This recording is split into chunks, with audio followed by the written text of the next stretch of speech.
Caitlin Clark skipped the orange carpet, opting to get her hair done in Iowa.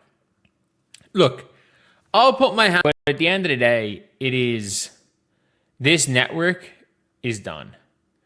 This network is actually done. The USA Today has failed Caitlin Clark over the last 3 days.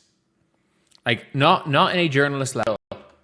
I'm, again, one of those things where I'm like, I don't understand it. I really don't understand. All of our views of the world, we all have ways we lean, whether that be politically or socially. We all have our own Irish. At this stage, it's like maybe you could argue. Right out of the gate, the claim is that WNBA media is hitting a new low, and that this is genuinely different from the last bad thing USA Today wrote about Caitlin Clark. That's a big claim to open on, but given the outlet's track record with her this exact week, it's worth taking seriously rather than dismissing as just another hot take. Let's actually walk through what happened before deciding if that reaction is earned. Instead, like, I'm sorry, if you say she skipped, if you literally say this, skips orange carpet after being spotted in Iowa, then that's fine. You can speculate for whatever reasons. But like, the title is especially, again. And credit where it's due. He actually owns being wrong about his own earlier speculation on why Clark skipped the event. That's a genuinely good habit in sports commentary that doesn't happen enough. Correcting yourself in real time instead of doubling down. It sets up the actual complaint here cleanly. Which isn't about him, it's about what a national outlet published without doing the same basic diligence. Instead, like, I'm sorry, if you say she skipped, if you literally say this, skips orange carpet after being spotted in Iowa, then that's fine. You can speculate for whatever reasons. But like, the title is especially, again. The point that it wasn't even that big a deal in the first place is fair too.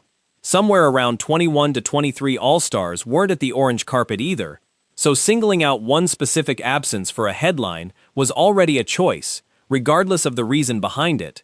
My take: that selective framing is exactly the kind of thing that turns a nothing story into a controversy, and it's worth remembering before we even get to the factual problem with the report itself. Instead, like, I'm sorry, if you say she skipped, if you literally say this, skips orange carpet after being spotted in Iowa, then that's fine. You can speculate for whatever reasons. But like, the title is especially, again. And here's the actual issue. USA Today posted that Clark skipped the orange carpet to get her hair done. Full stop, no context. That headline was published, went viral, and only got a clarification hours later saying she'd actually been hosting an event for her own charitable foundation. My honest opinion, publishing an unverified, mildly insulting explanation for a public figure's absence, when a 5-minute check could have caught it, is a real, avoidable failure, not a minor slip. Instead, like, I'm sorry, if you say she skipped, if you literally say this, skips orange carpet after being spotted in Iowa, then that's fine. You can speculate for whatever reasons. But like, the title is especially, again. The distinction being drawn here is actually a sharp one. If the headline had simply said she was spotted in Iowa and let people speculate on why, that's fair game. That's just reporting what's visible and letting readers draw their own conclusions. But stating a specific, unverified reason as fact is a completely different level of journalism, and conflating the two is exactly how outlets end up issuing corrections instead of just reporting accurately the first time. If that was the case, that being said, even if that was the case, it doesn't matter. Everyone can choose they want to. It's not like she was the only person not at the orange carpet. It's not like 21 or 23 All-Stars were there, and, like, again, not only Caitlin not being the one person or that it was a big event. No. It genuinely wasn't. So basically, And the timing makes it worse, not better. This was posted well after the charity event had already happened and wrapped up. This wasn't a case of reporting in the moment before all the facts were in. The actual reason was fully knowable before the story ever went out. That's the difference between an honest mistake and an avoidable one. And from an outlet with USA Today's resources, that gap is hard to excuse. so the USA Today, Caitlin Clark skipped the orange carpet, opting to get her hair done in Iowa. Look, I'll put my hand up and say this. I was absolutely wrong. I was absolutely wrong with saying like, oh, she just chose not to go to the orange carpet, so that she could go back to Iowa and spend time with her family. I was wrong about that, and I will put my hand up and apologize. So when the take here is this network is done, nothing they write about women's basketball or Caitlin Clark will ever be taken seriously again. That's strong, but it's not coming from nowhere. Trust in a specific beat gets burned by specific, repeated failures on that beat, and outlets absolutely can talk their way into that kind of skepticism from their own audience. And this entire thing is just horrendous. Everything when it comes to this network. And by the way, nobody will ever take anything USA Today say seriously after this. Like, she skipped it, opting to get her hair done. The bigger claim, that on a human level, this outlet has failed Caitlin Clark over these past few days, separate from any journalism or sports argument, is really the emotional core of this whole video. Whatever you think about the specific wording, the underlying point is that repeatedly publishing unflattering, unverified framing about one specific athlete starts to look less like coincidence and more like a pattern, and that pattern is worth naming directly instead of tiptoeing around. Like, it is... I feel...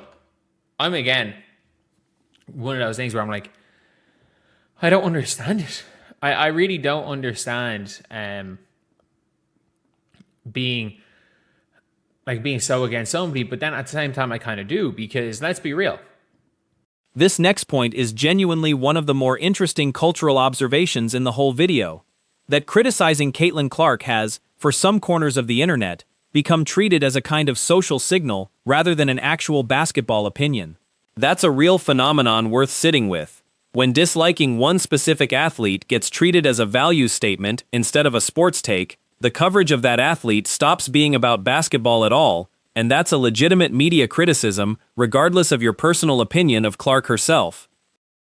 It's pretty much a case with Caitlin Clark there's derangement. There is media derangement when it comes to Caitlin Clark. And it's like, there are some points in life where you're like, there is right and there is wrong in life. And you are either on the right side, like you can be on the complete wrong side on a human level. And we can be very, very clear here. The reaction from critics online was brutal, and honestly, kind of funny. One tweet joked she's going to get someone killed, going to USA Today, but at least her hair will look amazing when she does it. That's obviously satire, but it lands because it's pointing at something real. An outlet that had just drawn serious backlash for one inflammatory comparison, immediately following it up with an unverified, borderline petty headline about a hair appointment. The joke writes itself because the pattern is genuinely there.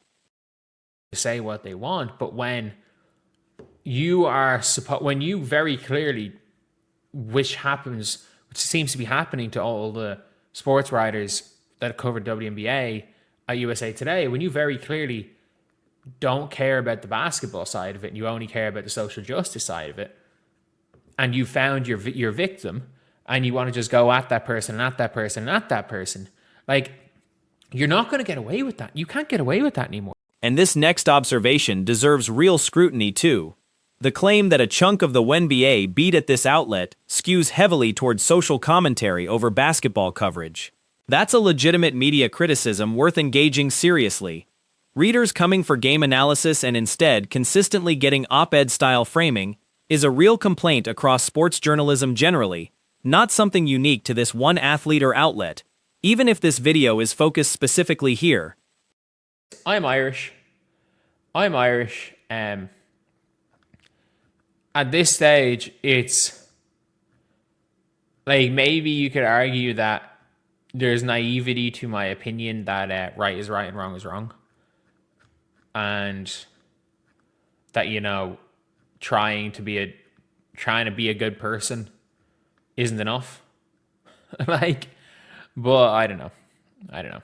Anyway, I'll see you guys. And the closing argument lands hardest here. When a beat clearly cares more about the social narrative than the actual basketball, and keeps returning to the same athlete as the focal point of that narrative, audiences notice, and increasingly, they push back on it publicly instead of just quietly changing the channel. Whether or not you think it's not 2020 anymore is the right framing, the underlying point about accountability for sports journalists writing about real people is a fair one to make. I'm Irish. I'm Irish.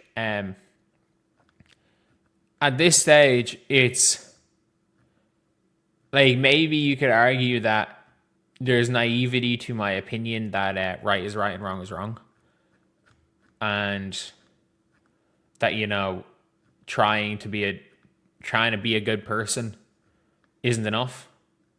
Like, but I don't know. Anyway, I'll see you guys.